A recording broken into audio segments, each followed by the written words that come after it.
Hey, good morning. Sue Moulton here from my patio, and I'm going to teach you a little bit about how to do a vendor event training. Okay, so let's do a screen share so you guys can see my PowerPoint and we'll get started. So, vendor events, how do you find them? Where do you find them? What do you do? We're going to talk about all that. So, what do? These are opportunities that allow you to grow your business outside of your family and friends circle. And that's why it's so critical for new consultants. I want you guys to remember that it's not about who attends your kitchen show, but who has visited the farmer's market. These are people that you might not catch at a regular cooking show. So you're going to get outside of your immediate family and friends circle quickly when you can do these vendor events. So contacts are the key, and then follow-up is what we're going to teach you about as well. So here you have the chance to cast your net for bookings and recruiting far wider than you would be able to at a regular cooking show. Where do you find them? You can Google it. Wendy and I Googled a bunch, and these are what came up. You can go onto Facebook. There are Facebook groups about that. There are some things, some warnings that I do want to tell you. There are people out there that will say they're doing a vendor event when actuality they're not advertising it and they're just collecting money from vendors. So you want to be smart about how to pick and choose them. You want to make sure that they've been doing them for a long time. If they say that they've advertised it, you actually are going to call the newspapers that they say that they advertised, and you're going to ask if there is an ad in the paper for that. You can read the newspaper. I bet you're going to find a ton in the community section. You want to be involved in your community's Old Home Day, or if they have a town event. And you want to tell people that you're looking for events. Sometimes you're going to know people from other direct selling companies that are in vendor events, and they can share that information with you, Tupperware or Mary Kay, things like that. Contact your Chamber of Commerce, or you're going to call or talk to your local town and see if there's anything specific going on there.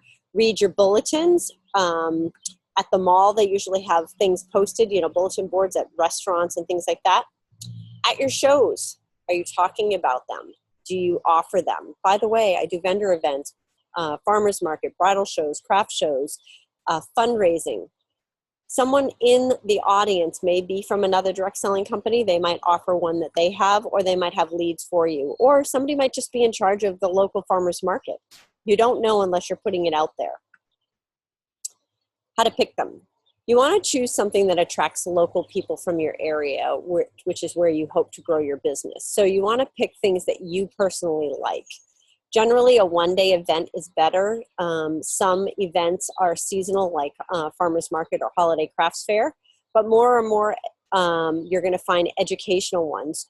Kids safety, homeschooling events, garage sales are casual ways that you can get your information out there. They're flexible and they're low budget. So you want to try to use events that you can publicize either on Facebook or already. If you go to WMUR's page, you'll find the local, what's going on in the area. Things that you should ask for before you book them. You're going to ask how they advertise the event. And if they say that they put an ad in the newspaper, you're going to actually call the newspaper and ask if that ad was placed. I found that people lie, so always double check. I did call one time, and it was this women's expo, blah, blah, blah. And this lady actually had been known for setting up these women's expos at like Capone Center and up in Vermont, all over. And she was just collecting money from the vendors and wasn't advertising it anywhere except for signs around town. So, they only had like 50 people come through. So you got to be smart. How many years have they been doing the event? What is the turnout? If they don't track the stats, that's kind of a warning sign that they don't know how many people have come through. You want something that's well attended. Gilmington High School or middle school, they've been doing it for years, and it's really hard to get a spot there. So those are the ones that you want, because you know that people have been coming year after year after year.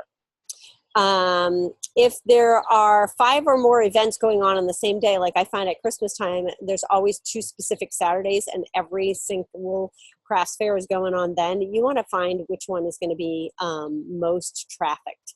So keep that in mind when you're looking. If there are, you need to ask, are there other Pampered Chef consultants that have been invited? They should only have one of each. So if they do, you need to decline because you're in direct competition with them and you're not going to do well. Ask how many vendors are allotted for the event. And if only a few, consider the traffic. It might be really low. And ask how many were in attendance last year. They should know those numbers. And if you're required to pay a fee, or are you required to pay a fee and give a product to be donated, which is common. You might pay $25 to put a table up, and then they want you to raffle off a product. So those are things that you can pick up when you do your own shows at 60% off, like a batter bowl, and put a cake mix and a whisk in it and tie it in a little cellophane bag with a bow on it, and you'll be good to go. How large is the space? Do I need to provide my own tables, cloths? Will there be anyone to cover my table for bathroom breaks and things like that? You don't want to leave your products unattended, and often they have people that will sit your table while you go get something to eat, etc. Is there a charge for electricity at the booth? Sometimes I bring a microwave. I've done the microwave chip makers before and used a simple slicer and did microwave potato chips, different flavors at a Girl Scout one time. And that was really good, and they didn't charge for electricity. Plus, you want to charge your cell phone, so always bring a power strip with you. How much should you pay?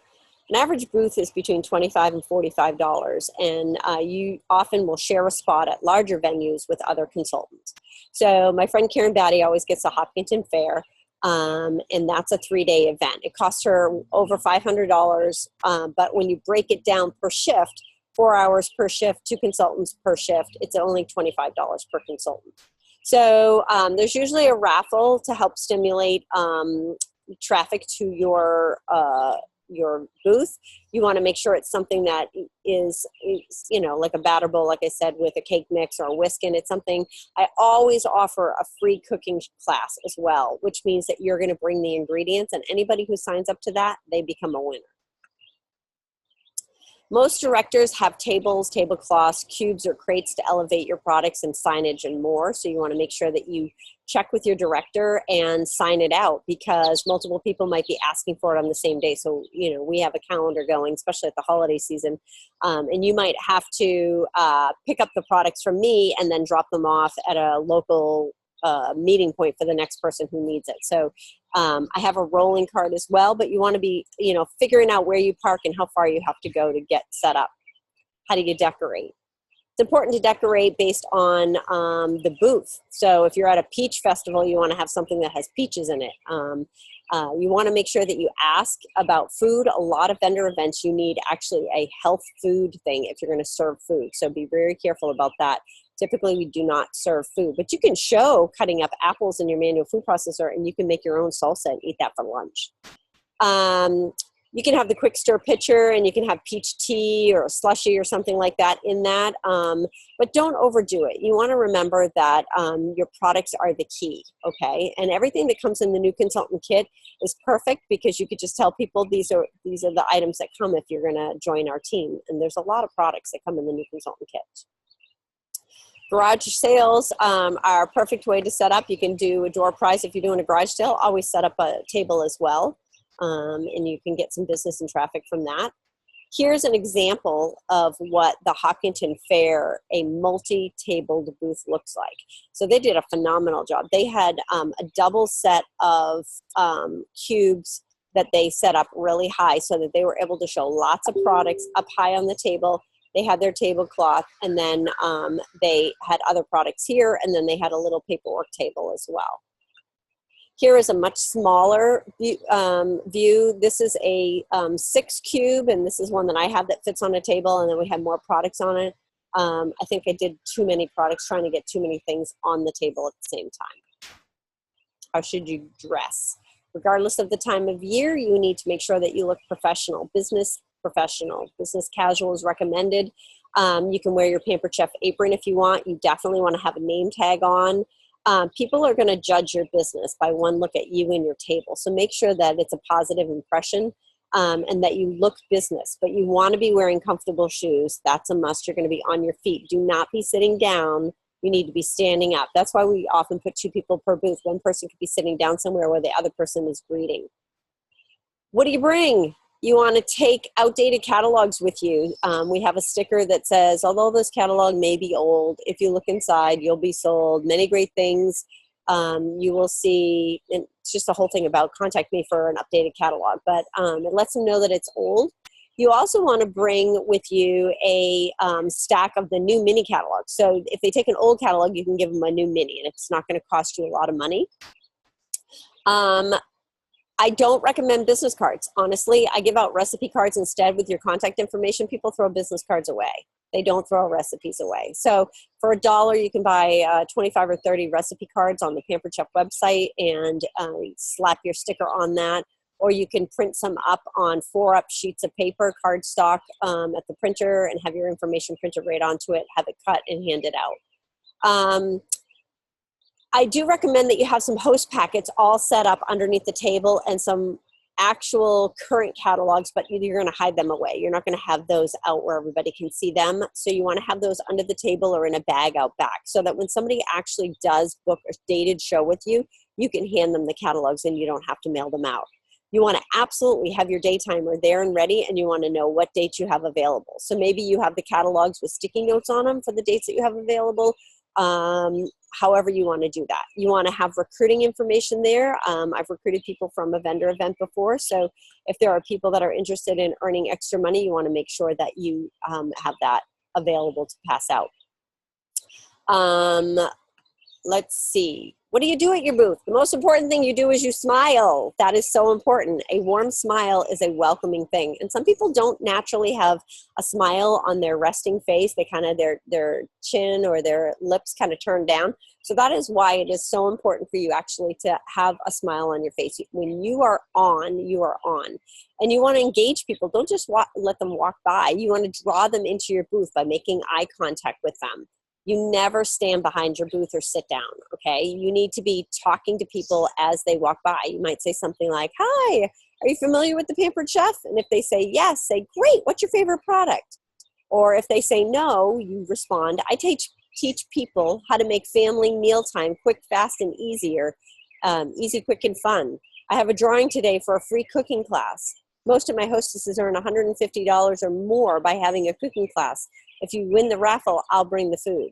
So go ahead and fill out the slip and let's see if you win.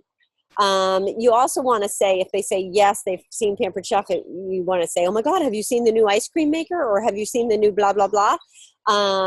So we'll have some of those products at the table to draw people in so that even if they have seen the newest catalog that's there. What not to say. Do not say to a person who comes up to your booth loudly, you want to have a cooking show? You want to start your own business? Our host program gives you lots of credit, blah, blah, blah, blah, blah. You want to learn to ease your way into a conversation and not to overwhelm the people that are there. There's going to be a lot of people that are not interested in it, so that's okay. You just want to be able to have conversations with them as they're walking by. And a lot of people just say no thanks and keep walking, and that is totally fine. Those who want to come to your booth will come in, but you've got to be welcoming. Can you do a demo? Well, we don't have a license to serve food or samples to people at events. So it's fine to do a demo. So you can bring some carrots and use the food chopper or the spiralizer and do an apple or a potato, something like that. I've also seen the manual food processor used with paper. I've also seen it with, you can make your own apple salsa or regular salsa and just eat it yourself later. How do I work the booth with another person? So you're going to be sharing the booth with somebody else. Each person hands out their own paperwork. So I actually have made photocopies. I think one is white and one is pink. So you both have different colored door prize slips so you know which one is yours. And you're going to take turns as people enter the booth, okay? Rather than having two people walk over to a person and start talking to that same person, you're going to alternate. So the first person that comes to the booth, I might approach. Hi, how are you? Blah, blah, blah, blah. And I chat with them. If they give me their contact information, great. If they don't, no problem. Next person that approaches the booth and actually comes and talks to us goes to the next person. And you write information once they leave about that person so that you will remember later. This is the most important thing I can tell you to do because like mother of two small girls in a stroller, stays at home, hates to cook. just so that when you go to follow up with her later, you're going to remember her, because after you've seen about 100 people in a day, you are not going to remember them. So make sure that you're writing yourself notes, like moving into a new apartment, you know, just things so that you can say, gosh, did you get into your new apartment already? I remember when we talked at the booth, blah, blah, blah, blah. Alternating with your partner, and be fair, be kind, and share. If you end up with 5 bookings and the other person got 0, you just want to help the other person out. We're a team, all right? And it's not competition. So you want to share your leads. We want to make this beneficial for everybody. We're all paying the same amount for the booth, okay? My best recommendation is that when you're sharing with another person is having different colored slips, so that when they all go into the door prize, you know which ones are yours at the end of the night. Good etiquette. This is important. When one consultant is working with a customer, do not come up and interrupt the conversation, okay? Only offer input if they ask. It gets overwhelming, and you don't want that other person to feel like they're stealing your lead, okay? Now, if I have a lead, how do I turn those into bookings? Here's where the most important thing is. Whenever possible, you need to schedule a show right on the spot.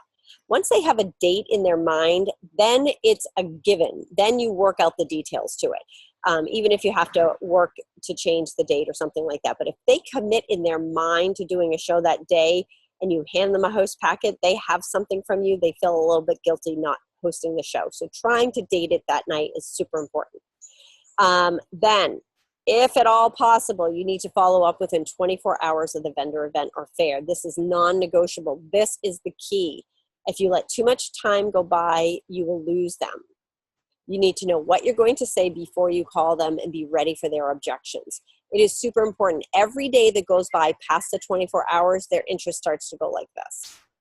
So 2 days, 3 days, 4 days. By 5 days, you might as well just throw that lead away. They're not interested. Okay, you can add them to your newsletter list, but you've got to call. So the day that you have scheduled for the booth, you need to either call that day, next day, or the following day. Plan time now. Have your calendar handy so that you know your next available dates. These leads are the best ones to schedule right away. And remember, they're visiting your booth, so you can say when you call, here's some scripts. Hi, this is Sue with the Pampered Chef. You came to my booth at Bosco and Old Home Days or Concord Market Days. Congratulations, you won my door prize of the free glass batter baking bowl and the free cooking class.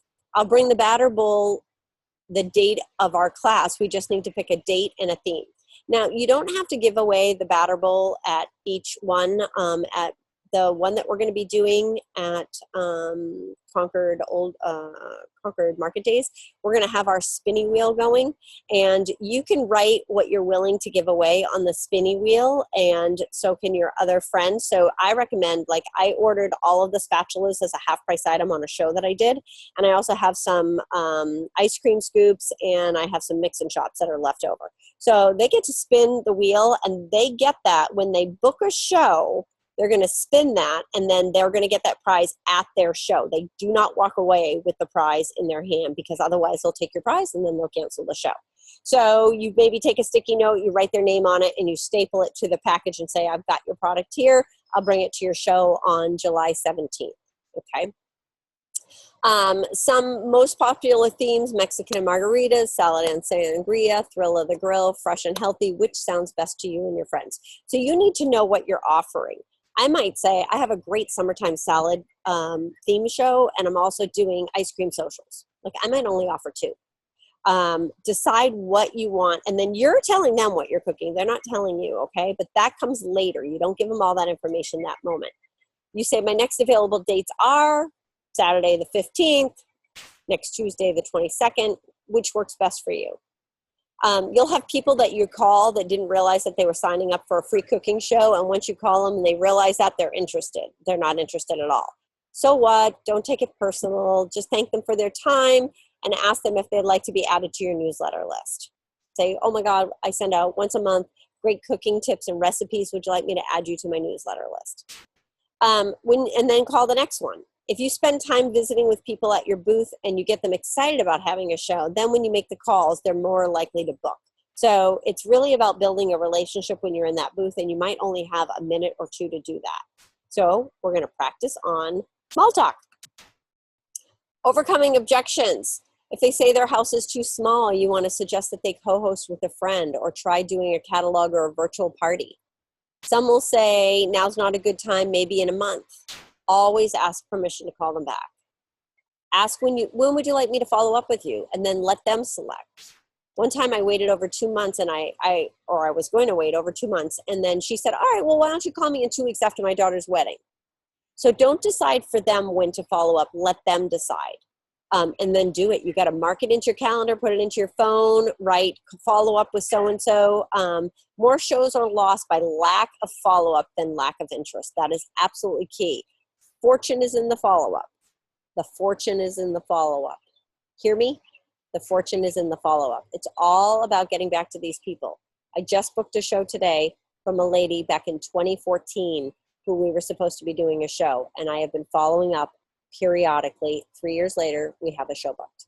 So the fortune's in the follow-up. Every person is a lead, whether it's now or later. And that's what you're going to ask. If somebody says, no, I'm not interested, you're going to say, is that a no for now or a no forever? And if they say, oh, a no for now, when would you like me to follow up? If they say, oh, I don't know, after the summer, great, I'll give you a call when the new catalog comes out.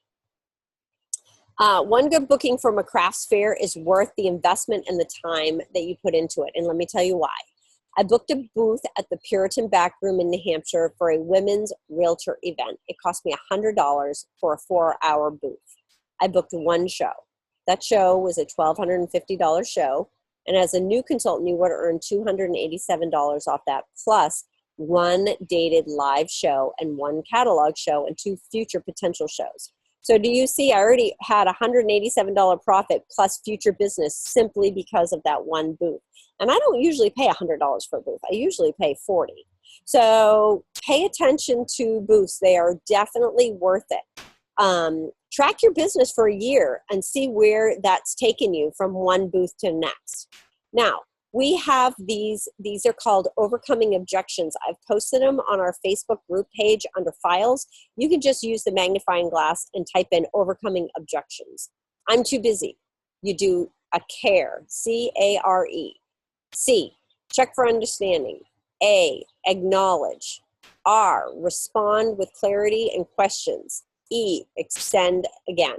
So, I'm too busy. Sounds like you've got a lot going on this month. Is this month especially busy? I'm sure it's hard to think about doing something or adding something to your schedule. You know, many of my hosts are so busy that I make it so easy for them. Part of my service is to send out the invitations for the hostess, and I can even make your reminder calls for you. Does that make like hosting sound a little bit more appealing to you? Would you like to see my available dates? Everyone's on vacation, or everyone I know is at this show, or I don't know enough people. Sounds like you're concerned that your party won't be a success. Is that what you're worried about? They say yes. It's very common for people to be concerned about having a good turnout. What we usually do is over-invite because we know that not everybody's going to be able to come. And I always say, not everybody's going to be on vacation the same week in July or August. But the same thing's going to happen if you pick September or October. Somebody's always going to be on vacation. So why don't we just find out if your 4 or 5 best friends can come to the show, and then we'll work from there. We can build our guest list from that. How does that sound? Then would it be helpful if we brainstorm some ideas of people that you could invite? So I use the Frank list. That's a good one, or 40 guests in 4 minutes. There's another one. I don't want to ask my friends to come over. I don't want to bother them. My home is too small. Those type of things. So look at those objections. Know how to overcome them before you actually make the phone calls. Have them in front of you. Booths can be an incredible source of business for you. So if you haven't had great luck in the past, you want to ask yourself, honestly, did you follow up within 24 hours with every lead? Your whole business can turn around with a few new bookings. So approach these events with that in mind and be excited for what lies ahead of you and your business. So when we're at the market days, I will be set up already before you guys get there. We have a team member that lives in Concord. I will get you her address. The person who closes the event at the end of the night needs to pack up the products, put them into your car, and drive them and drop them at her house. behind her cars in front of her garage. The next person early in the morning will go and pick the products up and reset the table up. We will post a picture of how the table looks all set up so that you know exactly what it's supposed to do. It shouldn't be that difficult, but give yourself at least an hour to set up. The booth must be manned at all times or we get fined, okay? It's super important. If you have questions, you can text me or call me. I do have shows Wednesday and Thursday night, so please contact me before that.